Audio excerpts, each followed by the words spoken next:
3기 15강입니다.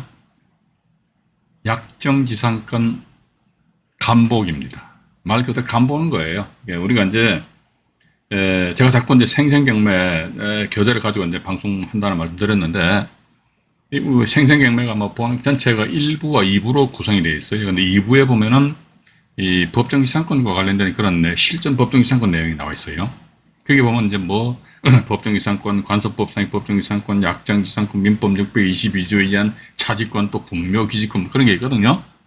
네, 그건 거기서 또 말씀드리는데 여기서 또 간단하게 간보기식으로 이제 말씀을 드리고, 그 다음에 또 선순위에 오늘 저기 방송 제목에 보니까 최선순위에 지상권이 등기가 되어 있다면은 인수되는 것은 당연한데, 당연해요. 당연한데, 그렇다면 입찰해서는 안 되는가? 아니죠. 우리는요, 선순위에 어떤 권리가 인수된다고 그러니까 무조건, 그건 no. 인수 안 되면 yes. 그게 아니죠. 와가지고. 그때 상황에 따라서 달리 그 사안을 봐야 되지 않느냐 하는 그런 말씀을 드려보고 싶습니다. 어쨌든, 우리 지난 시간에는 이제 14강에서는 보니까 그 가등기에 대해서도 말씀 안 드렸습니까? 가등기도 역시 마찬가지 생생경매 2부에 보면 실전 가등기 파트가 나오기 때문에 거기서도 보다 더 심도 깊게 제가 말씀을 드려보도록 할게요 하고요. 오늘 낮에도 보니까 우리 구독자 한 분하고 전화 통화를 좀 했는데 누구시더라 보니까 마마깍꿍님인데 오늘 들어오셨나요? 또 들어와 계시네요. 근데 최근에 성남시 수정구에 소재하는 상가에 대해서 입찰 들어가셨는데 낙찰을 못 받으셨다는 그런 쪽으로 이제 말씀하시더라고요. 그래서 저는 제가 다른 영상물에서도 이제 수차 말씀을 많이 드렸습니다. 열대 번 떨어져 봐야 돼요. 자꾸 떨어져 봐야 됩니다. 무슨 소리 하는 거야 봐가지고 공부했으면 낙찰 받아야지. 그건 자기 희망사항이지. 세상은 어디까지나 상대적이잖아요. 그죠? 상대적이기 때문에 많이 떨어져 봐야 된다. 저는 그렇게 봅니다. 또 하나 더 뭐냐면요. 이건 뭐 다들 뭐 아시는 내용이지만은 내가 입찰 들어가고자 하는 경매 물건이 있으면은 그 사건 번호 아니십니까? 사건 번호를 가지고 네이버 검색창에다가요. 예를 들어 성남지방법원이다, 성남지원이다 그러면요. 성남 아니면 또 사건 번호만 입력해 보세요. 뭐 2023 타경이 1, 2, 3, 4, 5호. 사건 번호를 검색창에다 입력해 엔터를 탁 치게 되면요. 그 사건과 관련해서 어떤 블로그들을 상당히 많이 떠요. 그게 뭐냐면 이제 그 컨설팅 하시는 분들이 운영하는 그 블로그거든요. 그럼 그 사람들이 시간 들여가지고 또 공을 들여가지고 블로그도 꾸며놓은 거 보면 참 이쁘게 잘 꾸며놨어요. 왜 그렇게 하냐 이거지. 할 일 없어가지고 그건 아니거든요. 호객행위잖아요. 호객행위. 근데 내가 입찰 들어가고자 하는 그 사건 번호를 네이버 검색창에다 입력을 딱 해보니까 떠버려요. 그럼 이게 보나마나 이게 경쟁률이 좀 치열할 수도 있겠구나. 또 하나 더 이런 게 있습니다. 뭐냐면 내가 입찰 들어가고자 하는 물건의 입찰 목적이 뭐냐니까 말 그대로 주거용 부동산 같은 경우는 실질적으로 내가 들어가서 살 목적이다. 이거 또 두 번째는 아니야. 나는 이거 낙찰 받아가지고 전세나 월세 나와서 또 수익을 취득할 거야. 그러니까 실주거 거주 목적이냐 아니면 투자 목적이냐 여기에 따라 입찰 금액이 좀 틀려질 수 있겠죠. 그죠? 자, 그러다 보니까 우리가 낙찰을 못 받는 이유가 뭐냐 하니까 물론 무분별하게 막 지르는 사람들도 아마 있는 것 같아요. 요즘 아마 그런 컨설팅 업체는 없을 것 같습니다. 아마 없겠지요. 옛날에는요, 봐가지고요, 막 바지 해가지고, 앞바지, 뒷바지, 뭐 이상한 바지 막 세워요. 세워가지고, 이게 이제, 그 의뢰자들 있지 않습니까? 의뢰자들을 현혹시켜버린다는 겁니다. 바지가 뭐냐, 그러니까요, 이게 보니까 시세를 내가 암만 현장 나가서 시세 조사를 해보니까 한 10억이야, 10억. 10억 이상 쓰면은 그건 아니야. 왜냐면 매매 가격이 10억이야. 근데 이게 11억, 10억 5천만 원에 막 입찰돼서 낙찰돼 버리거든요. 그러면 봐가지고 나는 보나마나 매매 금액이 10억인데 그 10억 이상 못 쓰잖아요. 그럼 뭐 9억 9천만 원 쓰는데 저쪽 상대방 보니까 10억 5천만 원 써버렸네요. 혼자서 열받아 씩씩거리거든요. 근데 2등이 보니까 10억 4,500만 원이야. 그럼 1등과 2등과의 가격 차이가 얼마? 500만 원 차이다. 아마 요즘은 이렇게 이런 짓거리 하는 컨설팅 회사 없을 겁니다. 옛날에는 있었어요. 그러면 어쨌든 그 컨설팅 회사 입장에서 봐가지고 의뢰자한테 이렇게 이야기하는 거 아닙니까? 아, 이거 완전히 예술이다 말이야. 2등하고 500만 원 차이로 통상적으로 경매정보지 등을 보게 되면 2등의 입찰 가격도 표시가 된단 말이지요. 또 경매법정에서도 2등으로 입찰한 사람들의 입찰 금액을 불러주니까. 이거 봐라 말이지. 1등과 2등과 차이가 500만 원이단 말이야. 당신 나한테 수수료 예를 들어가지고 1000만 원 주려는데 좀 더 줘봐봐. 그러면 의뢰자는 진짜 말 그대로 어리버리한 상태에서 그렇구나 해가지고 돈 주고 나서 나중에 실질적으로 본인의 재산 어떤 재산권 행사를 하다 보면 이게 10억 5천만 원이라는 가치는 이게 안 나간다 이런 경우가 이제 옛날에, 요즘은 없습니다. 요즘은 다들 이제 경매 공부들 많이 하셔가지고 그렇게 당하는 사람들이 없어요. 모르죠. 또 있을 수도 있겠지. 오늘도 방송하기 전에요. 제가 낮에 이제 비 안 올 적에 이 동네도 전봇대에 보면 말이죠. 무슨 뭐죠 교차로인지 뭐 그런 거 있잖아요. 가로수인지 해가지고 그거 신문 하나 보니까 요즘도 보니까 그 신문에다가 말이지 법원 경매 싸게 살 수 있다 해가지고 막 물건 막 이렇게 촥 광진구 자양동에 뭐 빌라 얼마짜리가 얼마 이런 식으로 이게 예를 들자면 이게요. 사람들이 어떤 모르는 사람들이 그게 이제 한번 엮이는 거예요. 뭐냐면 빌라가 매덕 예를 들어가지고 5억짜리가 3억이다 그러면 눈이 번쩍 떠집니다. 이게 뭐야 해가지고. 그러니까 5억짜리가 3억까지 떨어졌다는 것은 그 이유가 있는데 그런 이유는 밝히지 않고 아마 그런 벼룩시장 이런 데다가 이제 광고를 내니까 광고를 내면은 또 손님들이 전화를 주니까 이 양반들이 그 광고를 계속 내지 않느냐 하는 그런 생각을 가지게 되면 요즘도 아마 그 바지가 있는 것 같기도 하고요. 그래서 우리는요, 순수한 경매 투자자 입장에서 봐가지고 제가 항상 말씀 안 드립니까? 낙찰받기 어려워요, 정말. 왜냐면 여러 세력들이 그냥 작전인지 뭔지 모르겠지만 하기 때문에. 그러면 우리는 어떻게 해야 될 것이냐 봐가지고 포기할 것이냐. 포기하자니 좀 시간이 아깝잖아요, 그죠? 그동안 내가 투자한 시간 대비해가지고. 그럼 어떻게 해? 나만의 경매 투자 모델을 만들어가지고 나만의 경매 투자 입찰 금액을 기준선을 잡아가지고 계속적으로 입찰 들어가는 수밖에 달리 방법이 없어요. 그럼 누가 예를 들어 막 지르는 사람들 찾아가가지고 야 인간 니 왜 질러 사냔 말이지. 이렇게 따지면 뭐 할 겁니까? 아무런 의미가 없거든요, 그죠? 그렇게 하시면서 한 15번 정도 떨어져 보시다 보면요. 저도 옛날에 그랬어요.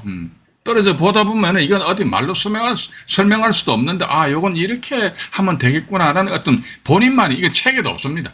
동영상 영상물에도 이렇게 언급을 할 수가 없어요, 이거는. 그래서 나만 느낄 수 있는 거 해서 요건 이렇게 하면 되겠구나라는 그런 기준선을 본인들이 스스로 찾을 수가 있거든요. 그렇기 때문에 한번 10번 떨어져 보셔야 된다니까. 떨어져 보셔가지고 그 다음에 또 뭐냐면 이게 경매 물건에 입찰 들어간다고 그러니까 나는 목숨을 걸고 나는 한 달에 한 건씩 낙찰 받을 거야. 그 사람 죽어요. 스트레스 받아 죽어버립니다. 그죠? 우리가 쇠가 빠지게 경매 공부했는데 말이지 입찰다가 낙찰 받았는데 깨끗하게 죽어버리면 누구 좋은 일 시킵니까? 상속인들만 좋은 일 시키잖아요. 내가 쇠가 빠지게 해서 경매에서 돈 벌었습니다. 돈 써야 될 거 아닙니까? 돈 써야 되지. 그죠? 그런 측면에서 가지고 지금 당장 내가 눈앞에서 떨어졌단 말이야. 이탈해서 맨날 떨어지는 거예요. 열받지요. 저도 옛날에 열받았으니까 맨날 씩씩거렸어요. 저도 제 혼자 있을 때 욕 잘합니다. 혼자서. 맨날 씩 그랬는데 그런 과정도 아마 이제 좀 겪어보셔야 되지 않겠느냐. 또 나아가서 이제 이 낙찰을 받기 위해서 내가 약간 마음을 비우면서 이런 경우에는 1차 기일날 물건 나왔지 시세조사해 보니까 1차 기일날 최저 가격보다도 매매 금액이 높네. 그럼 1차 기일날 내가 단독으로 들어가는 수밖에 없습니다. 그 단독으로 들어가고 이 부동산이라는 게요. 당장 눈에 보이는 가격 요거 있잖아요. 요것만 가지고 나름대로 투자 여부를 결정한다는 것은 좀 문제가 있다 저는 그렇게 봅니다. 그러니까 오늘이 2023년 8월 18일이잖아요. 그죠? 그럼 8월 18일 날 이 날짜 기준에서 내가 낙찰을 받았습니다. 받았다. 그러면 거기 6개월이든 1년 후에 어떤 게 부동산의 현상이랄까 이걸 이제 우리가 예측을 하고 나서 하다 보면 요즘 같은 경우는 뉴스 보세요. 보니까 아직도 저 서울 같은 경우 노도강 쪽은 헤매고 있는 모양이더라고요.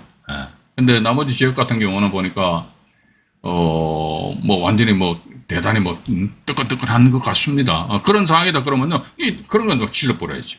그죠? 이렇게 질러가지고 낙찰 받고 나서 6개월에도 1년 후를 내다보다 보면은 내가 낙찰 받은 금액에서 또 내가 비록 질렀지만은 그거보다 더 높은 금액으로 이 거래 가격이 형성된다면 이게 그때 가서 이제 난 경매 투자를 하는 어떤 희열을 느낀다는 것이죠. 단 뭐다 지분 경매는 아니십니까? 지분 경매는 막 질르면 안 됩니다.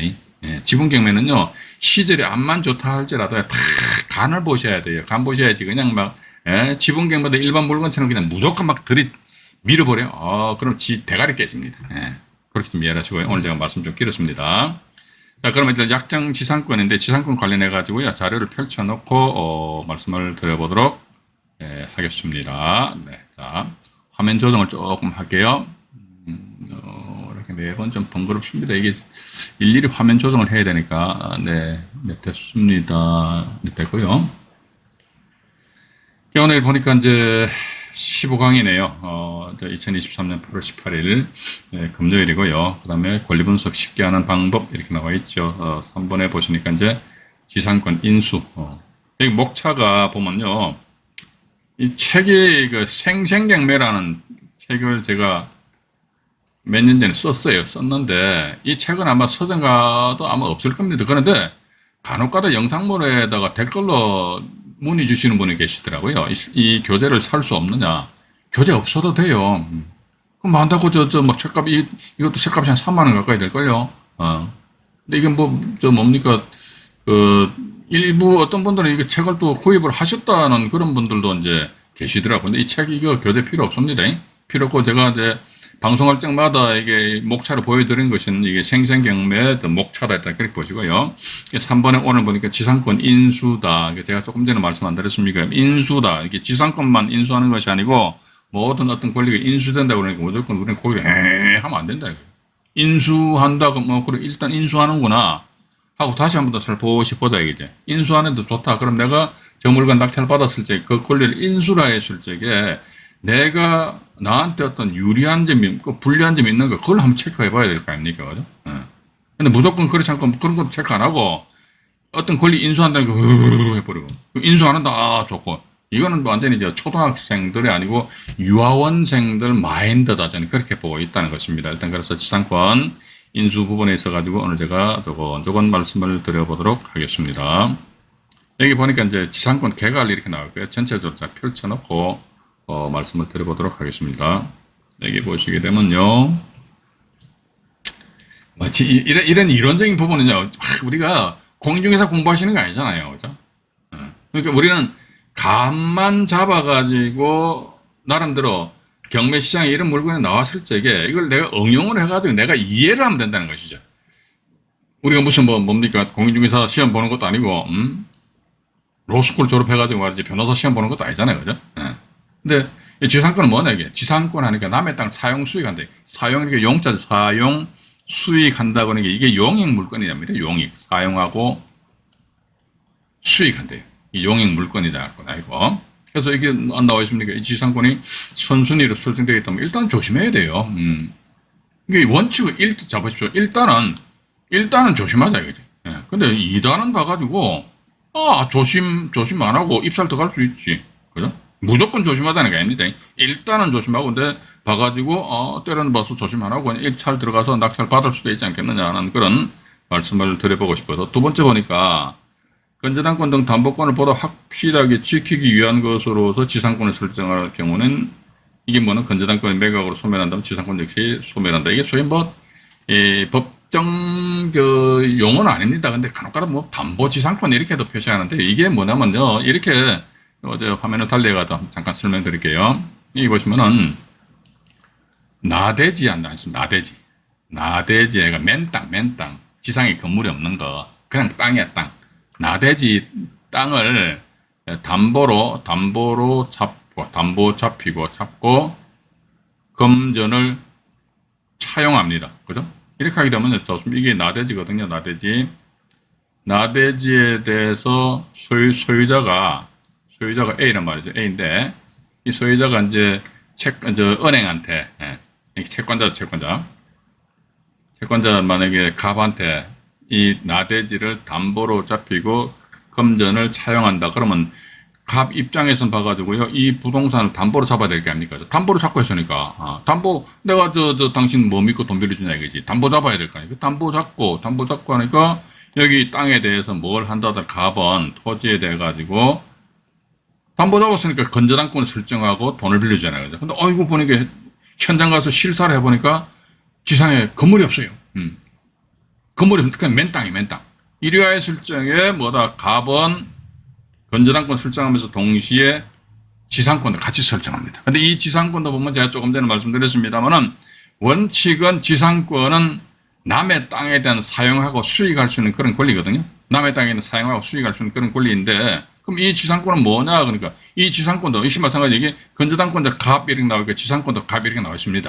자, 그럼 갑 이 사람은 역시 마찬가지 자기는 남의 땅을 사용 수익하기 위해서 지상권 설정했느냐? 이건 아니라는 거죠. 그래서 지상권도 보면 순수하게 남의 땅을 사용 수익하기 위한 지상권, 그런 지상권이 최선순위에 설정되어 있단 말이에요. 그러면 그거는 낙찰자의 부담으로 남는 것이고, 그렇지 않고 봐가지고 건저당권 설정했는데 건저당권자하고 지상권자하고 같은 사람의 동일인이다. 이랬을 때 이 지상권은 소위 이런 용어는 잘 안 씁니다. 저는 이런 용어를 쓰는 거 별로 안 좋아하는데, 담보 지상권이라고도 표시해야 근데 그럼 이게 왜 지상권을 왜 설정하느냐 이게 있잖아요. 그죠? 예. 우리 요거까지도 좀 알아놓으시면 좀 좋으실 것 같아요. 그러면 이 갑이라는 사람이 이거 다 치우고, 말씀드릴게요.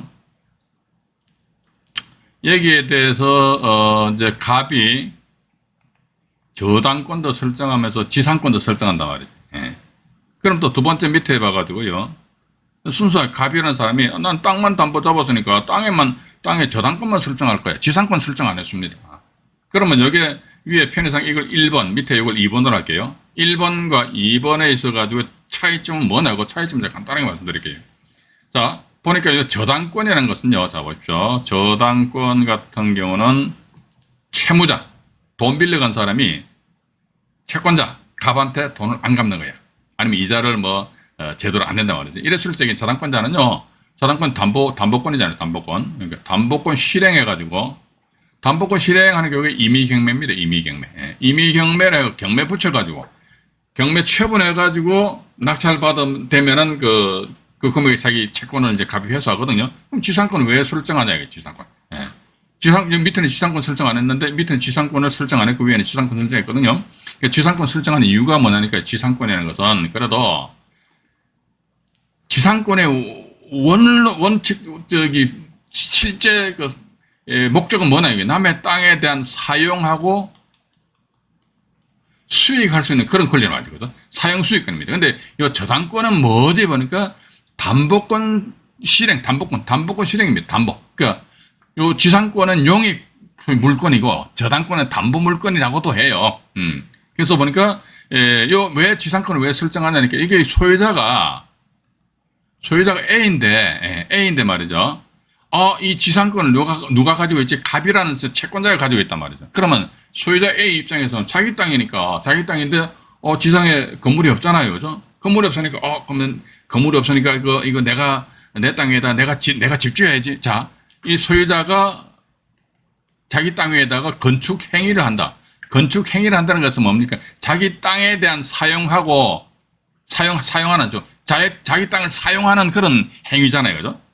내 땅이니까 내가 집 짓겠다 이거지. 그래가지고 이건 이제 건축 행위를 하려고 그러면은 또 건축 허가를 받아야 되는데, 그럼 건축 허가를 받는 데 있어가지고 보니까 이거 지상권자가 누구더라? 소유자가 아니고, 저당권자가 지상권을 가지고 있다더라. 그럼 이 땅에 대한 사용하고 수익할 수 있는 그런 권리는 갑이라는 사람이 가지고 있다는, 갑이라는 사람. 갑이라는 사람이 가지고 있기 때문에 아마도 건축 허가를 함에 있어가지고는 이 A한테 이렇게 이야기할 겁니다. 지상권자인 갑한테 이 땅에 대한 사용권을, 사용승낙서, 이랍니다. 사용승낙서입니다. 사용승낙서를 받아가지고 첨부해서 서류를 제출해라. 이렇게 나올 겁니다. 그러면은 갑 입장에서는 봐가지고요, A가 갑자기 연락이 왔어요. 제가 집을 지으려고 그러는데요. 그런데요, 봐가지고 토지에 대한 사용승낙서를 관공서에서 제출하라고 그러는데, 이거 알았어. 그러면 사용성낙서를 주면서 나름대로 갑은 소유자 A에 대해 가지고 너 이거 건물에 대해서 이 건물을 완공시키게 되면 이 건물도 나한테 추가적으로 담보 제공을 해줘야 된다. 이런 식으로 서로 쌍방간에 약정을 한다는 거지. 그런데 밑에 2번 같은 경우는 갑이라는 사람은요, 일반 개인들은 보니까 이렇게 저당권만 덜렁 설정하더라고.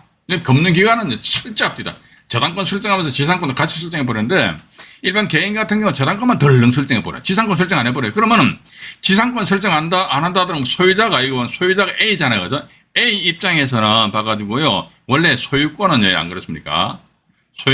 소유권에 내재되어 있는 권능이 뭡니까? 내 거니까 내가 내 마음대로 사용하고, 내 거니까 내 마음대로 누구한테 전세나 월세 줘가 수익을 줘고, 내 거니까 이걸 내가 내 마음대로 팔아먹을 수도 있고, 사용수익 처분할 수 있는 그런 권능이 있습니다. 이거 보니까, 사용수익 하니까 이게 용익이죠, 용익, 그죠? 용익, 예. 처분한다는 것은 일종의 내가 소유자 입장에서는요, 자기 거니까 자기가 이거 팔 수도 있다 이거지. 그런데 이걸 내 거니까 내가 은행에다가 내 부동산을 담보로 잡히고 내가 돈을 차용할 수 있다 이거죠. 이것도 하나의 처분 행위입니다. 내 거니까 내가 마음대로 처분한다는 거예요. 그죠? 그래서 이게 처분한다는 게 일종의 이것도 담보 물권적인 그런 성격도 가지고 있다는 겁니다. 그런데 이 건 같은 경우니까 갑이라는 사람은 저당권을 가지고 있는데 저당권 이외에 어떤 지상권 등기를 안 해버렸어요. 그러면 이 땅에 대한 사용하고 수익할 수 있는 그런 권리는 누가 가지고 있냐, 이게 소유자 A가 딱 가지고 있습니다. 예. 이게 처음 들으시는 분 조금 헷갈리시는데, 이거 헷갈립니다. 그냥 패스하세요. 괜찮습니다. 예. 근데 제 욕심으로는 봐가지고 이런 정도는 우리가 좀 알고, 왜 저당권자가 왜 땅에 지상권도 왜 설정하느냐. 그러니까 우리는 예를 들자면 또 이제 하나의 말소 소멸 기준 권리 아니십니까? 건저당권, 저당권, 압류, 강제경매, 담보가등기, 예? 또 뭐 있죠? 때로는 봐서 어떤 특정 경우 전세권이 하나의 말소 소멸 기준 권리가 된다.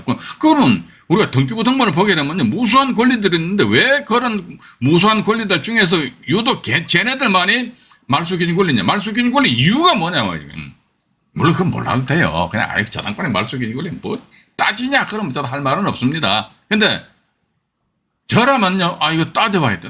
왜 이게 하나의 말소 기준 권리이지? 여기에 대해서도 이제 우리가 꼬치꼬치 때려는 봐서 물고 들어갈 필요는 있지 않겠느냐, 그런 말씀 드립니다. 그래서 이제 이번 같은 경우에 지상권 설정 안 했다 그러면 이 땅에 대한 사용수익은 소유자가 가지고 있기 때문에 이 사람은요, 저당권이 설정되었음에도 불구하고 갑저당권자한테 패스해버리고 지 땅이니까 지 땅에다가 임의로 지가 집을 지을 수 있다니까요. 물론 이랬을 적에 나중에 집 지어가지고 갑한테 건물을 추가로 담보 제공해주면 괜찮은데, 그렇지 않고 담보 제공을 안 해준다더라. 이랬을 적에 토지만 경매되었을 경우 또는 때로는 봐가지고 이제 이 토지 건물 소유자가 달라지다 보면 법정 시장권이라는 그런 문제가 대두가 될 수는 있거든요. 그런데 2차적으로 보고요. 그러니까 이런 내용은 제가 이제 2부에 실전 법정 시장권 파트가 있어요. 거기 가서 제가 엄청 자세하게 파헤쳐서 말씀드릴 테니까, 요번 여기 화면에서는 하긴 나대지상에서 저당권자가 왜 같은 날짜 따닥 지상권을 왜 설정을 하느냐 이게지. 그거는 이게지. 담보지상권에, 즉 토지 소유자가 지상권을 설정을 안 하면은 지가 그 땅에 대한 사용 수익권을 가지고 있기 때문에 그 사람이 임의적으로 지 마음대로 집 뚝딱 지어버린다 이거죠. 그런 행위를 방지하기 위해서, 즉 그 땅에 대한 사용 수익권은 누가 가지고 있지? 토지 소유자가 아닌 지상권자가 가지고 있다. 따라서 지상권자에 대해서 토지에 대한 사용 성낙서를 받아서 건축 허가를 득해라. 이런 취지에서 지상권을 설정하지 않겠느냐 하는 그런 생각을 가지게 되고요. 또 하나 더, 요건 지금 자료를 보면서 말씀드릴게요. 다시 보니까 이게 그겁니다. 보니까 담보권보다 확실하게 지키기 위한 것으로서 지상권을 설정했다면 건저당권이 매각으로 소멸한다. 이게 나와 있잖아요. 이게 보니까 통상적으로 보면 같은 날짜인데 같은 날짜에 저당권 설정하고 지상권 설정합니다. 예? 그럼 우리가 동일자에 동구상에 동일자에 별구 이렇게 나눠지잖아요. 동구는 뭡니까? 갑구 대 갑구, 을구 대 을구잖아요. 등기부 등본. 그래서 별구는 갑구와 을구 이렇게. 이게 별구잖아요. 별개의 구입니다. 근데 저당권은 보니까 을구에 설정되죠. 지상권도 보면 을구에 설정됩니다. 그럼 동구잖아요. 같은 구죠. 그죠? 동일자에, 같은 날짜에 동구에, 을구상에 서로 상이한 권리가 설정되었을 경우는 뭘 가지고 그 선호를 가지느냐, 그러니까 순위번호 이렇게 나갑니다. 이거 아마 공인중개사 공부하신 분들은 잘 아실 겁니다. 이게 보니까 통상 우리가 이렇게 하잖아요. 동순별접 이렇게 하거든요. 그러니까 동구는 순위번호, 별구는 뭐다? 접수번호. 순위번호 보시게 되면 부동산 등기부등본서 맨 좌측에 1, 2, 3, 4, 5 이렇게 있잖아요. 그게 순위번호고, 접수번호는 뭐냐? 그러니까 그 권리가 등기소에 접수가 되면 등기소에서는 접수번호를 부여해 줍니다. 그래서 그 접수번호를 가지고 나름대로 선호를 가리자. 일단 그렇게 보시면 되실 것 같아요. 그럼 여기서 보시니까 여기 보면 이제 저감 동일자 동구상 해가지고 저당권하고 지상권 설정됐다. 자, 이렇게 되면 저당권이 죽으면은 지상권도 죽는다. 왜 그러냐니까 이때는 저당권이 만약에 1순위, 동구니까 동순 하니까 순위번호잖아요. 그죠? 지상권이 2순위 이렇게 됩니다. 그러면 1순위인 저당권 요것이 말소기준 권리가 되니까 너 죽어. 그럼 지상권 따라서 어떻게 죽어버린다는 것이죠. 예. 그런데 간혹 가다 보면 이런 물건들이 경매시장에 나옵니다. 뭐냐면요. 어떤 물건이냐. 그러니까 이렇게 선 그어가지고요. 여기 보니까 갑이라는 사람이 엉뚱하게 먼저 지상권을 설정해버렸네. 아이고, 또 나중에 또 갑이라는 사람이 저당권을 설정해버렸네. 나대지인데. 이게 뭔 이런 경우가 있냐. 이게. 통상적으로, 나대지를 담보로 잡는다 그러면요. 저당권 설정하면서 지상권 따닥 같이 합니다. 근데 왜 이런 현상이 나타나느냐니까. 이건요. 등기부등본 찬찬히 보시게 되면요. 갑은 이때 지상권 설정할 요 당시에 말이죠. 저당권도 같이 설정했었어요. 했다가 나중에 저당권만 말소해버렸어. 왜냐면 이제 갑 입장에서는 예를 들어 금융기관하고 지속적인 거래를 하면서 가지고 돈을 금전을 차용을 하면서 저당권을 설정했는데 돈 다 갚으니까 저당권 말소했잖아요. 그죠? 그럼 지상권도 이제 말소를 하려고 딱 폼 잡으니까 아마도 금융기관에서 여보 앞으로 나하고 우리랑 같이 계속 거래할 거 아니야. 그러니까 이 땅이니까 지상권은 그대로 놔둡시다. 이러니까 지상권 놔두는 거예요. 이 상태에서 나중에 보니까 갑이 이제 저당권 설정했다. 이미 갑은 지상권을 설정을 했기 때문에 이제 그 다음에는 지상권 설정할 이유가 없다는 것이죠. 이 상태에서 갑 저당권자가 뿅 해가지고 이렇게 이제 짠짠 경매 담보권 신청해서 경매 신청했단 말이죠. 이야, 그럼 뭐지 봐가지고 일단 이 지상권은 봐가지고 당해 경매 사건에 있어서 말소 기준 권리는 어떻게 됩니까? 이 저당권 여기에 말소 기준 권리가 되잖아요, 그죠? 저당권 여기에 말소 기준 권리인데 저당권 뭐 사람만 같아 할지라도 권리는 틀려요. 그러다 보니까 저당권보다 먼저 앞서 지상권이 설정되어 있잖아요. 이 지상권은 일단 인수되는 겁니다. 자, 이 지상권은요 보니까 일단 인수가 된다. 인수가 되는데 인수되는 것도 여기 두 가지로 나누면 됩니다.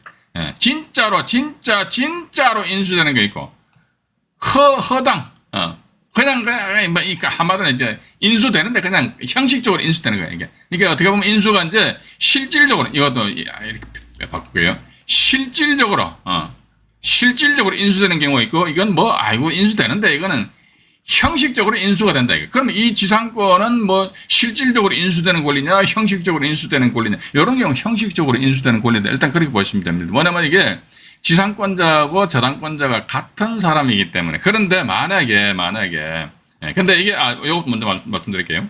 그런데 법원에서는 말이죠.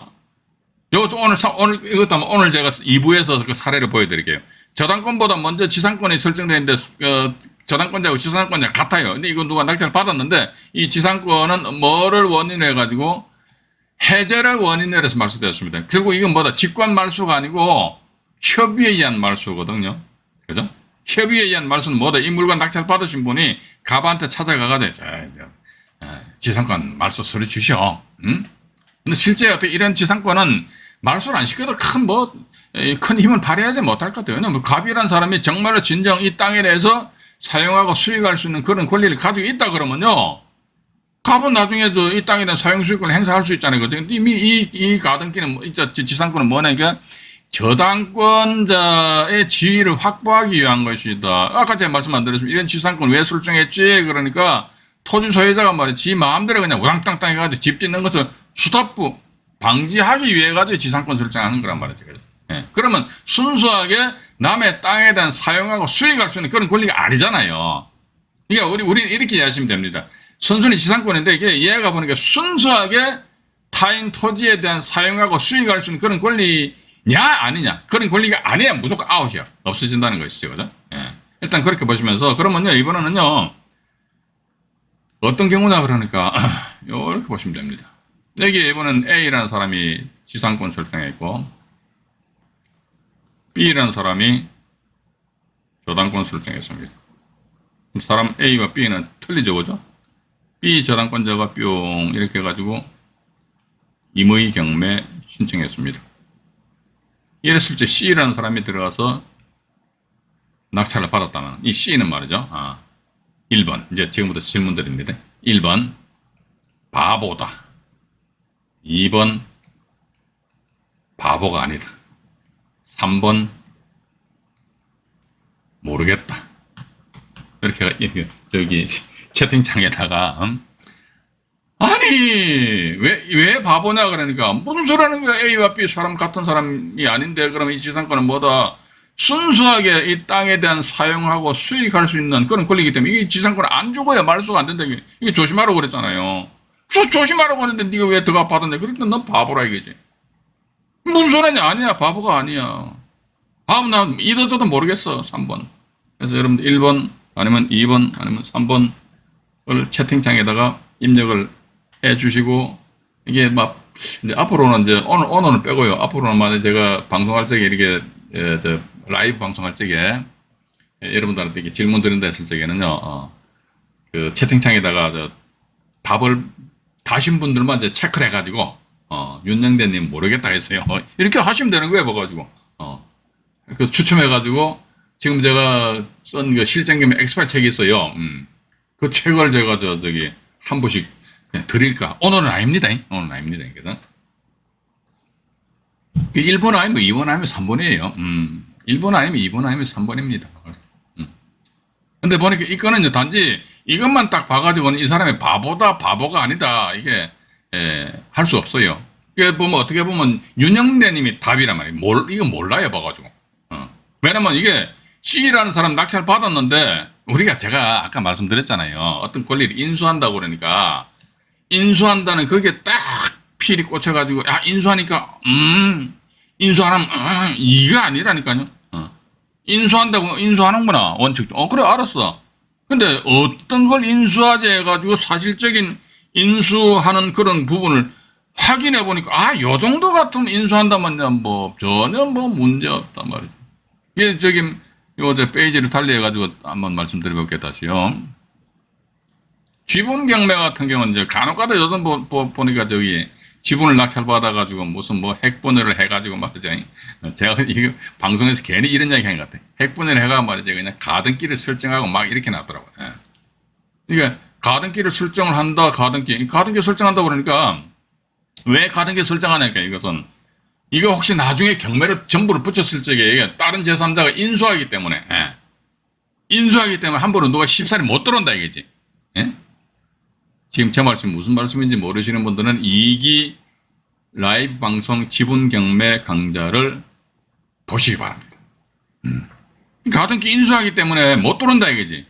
그래서 가등기 한다 이거지. 그건 지 생각이지. 인수한다. 그럼 우리는 이제 인수한다. 인수하는구나. 일단 고개를 끄덕끄덕거려요. 근데 인수하는 부분이 뭐지? 어떤 양반들이 이렇게 했더라. 가등기 지분 경매 낙찰받는 사람 정말 깝깝한 사람이에요. 그런 머리 가지고 어떻게 세상 살아가는지 모르겠어요. 봐가지고 11분의 20분을 낙찰받아가지고 11분의 20분을 낙찰받아가지고 그 중에서 말이죠. 11분의 1지분에 대해서 가등기를 해버렸어. 가등기. 가등기하고 나서 이거 전부를 경매를 붙이니까 어쨌든 당의 경매 사건에 있어서 11분의 1지분요 가등기는 안 죽어요. 맞아요. 이게 소멸한데 인수됩니다. 근데 저 같으면 저는 이런 물건 괜찮아. 저는 들어간다니까, 인수되더라도. 아니, 인수되면 안 되잖아. 안 되죠. 그런데 11분의 1지분, 그러니까 당신 본등기 알아야지, 본등기. 본등기 해봤자 자기 11분의 1지분에 대한 어떤 권리만 가져가잖아요. 그죠? 그럼 나머지 뭐다? 이게 전부가 경매 나왔다. 그럼 나는 뭐다? 11분의 10지분을 내가 가지고 있잖아요.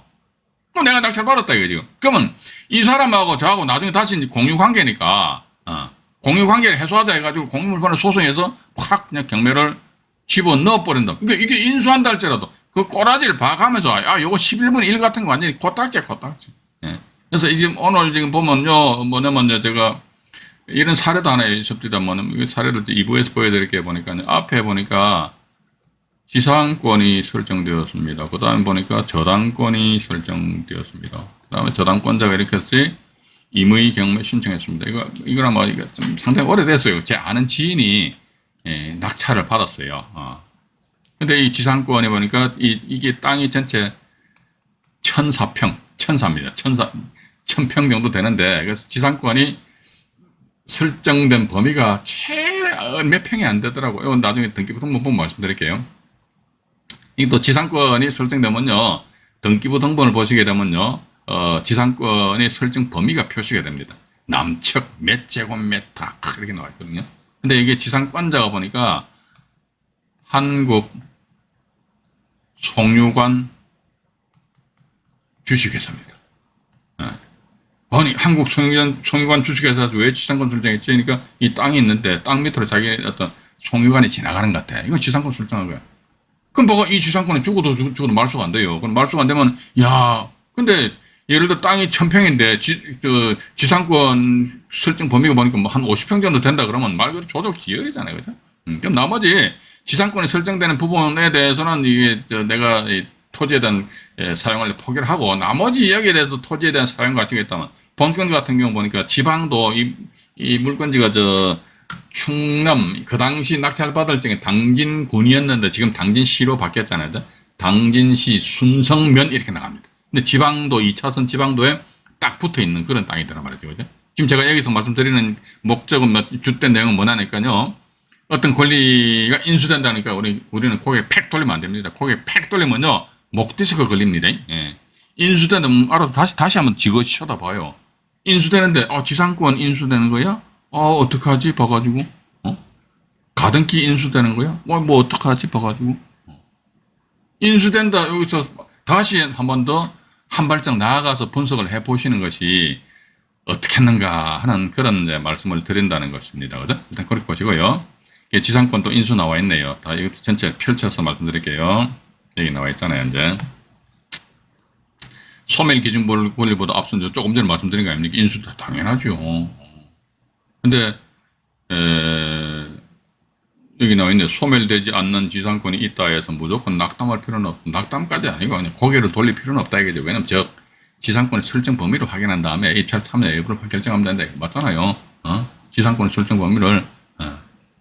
또 보면 지방 같은 경우에 땅에 보면요, 선순위 지상권들이 많이 설정되어 있습니다. 지상권. 근데 지상권자가 누구냐? 이거 한전입니다.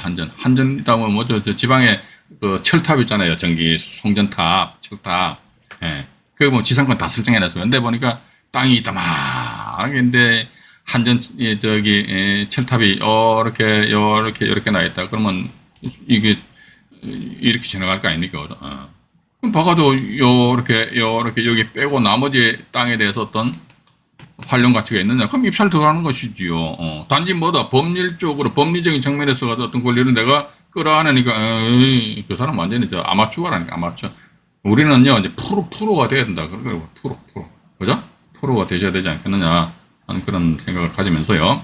또 두 번째 보니까 소멸 기준 권리보다 먼저 앞선 지상권은 인수되나 여기에 있습니다. 인수되나 효력이 없는 경우니까 허당인 경우, 그러니까 이게 뭐는 A 사람이 갔잖아요. 이게 뭐는 A 지상권 설정했다면 이때 지상권 설정한 날짜 분명히 저당권도 같이 설정했을 것이다. 그러고 나서 저당권자 이에 말소하고 나서 나중에 추가적으로 또 건저당권 설정했다. 그래서 A가 경매 신청했단 말이죠. 그죠? 예. 이런 상황이라면은 봐서 이 지상권은 모두 순수하게 남의 땅에 대한 사용하고 수익을 목적으로 하는 지상권이 아니다. 이거지. 따라서 저당권 죽잖아요. 너도 따라서 죽어라. 일단 그렇게 이제 지상권 이 정도 이해하시고요. 예, 지상권도 역시 이제 이건 오늘은 제가 보니까 무슨 법직권, 관습법상 법직권 이런 걸 말씀드리려고 그러는데, 요 내용은 이제 우리 찬상 2부로 넘어가가지고, 제가 이제 이게 오늘 방송 2부가 아니고요. 생생경매 2부. 생생경매 2부에서 말씀드리기로 하고요. 우리가 이제 오늘이 3기 15강, 이제 2부 방송에서 이제 인수지상권, 이런 사례가 있습니다. 이런 사례에 대해 가지고요. 이제 경매 정보지를 펼쳐놓고, 시청자 여러분들과 같이 공부를 해보도록 하겠습니다. 3기 15강 1부 방송을 마치도록 하겠습니다.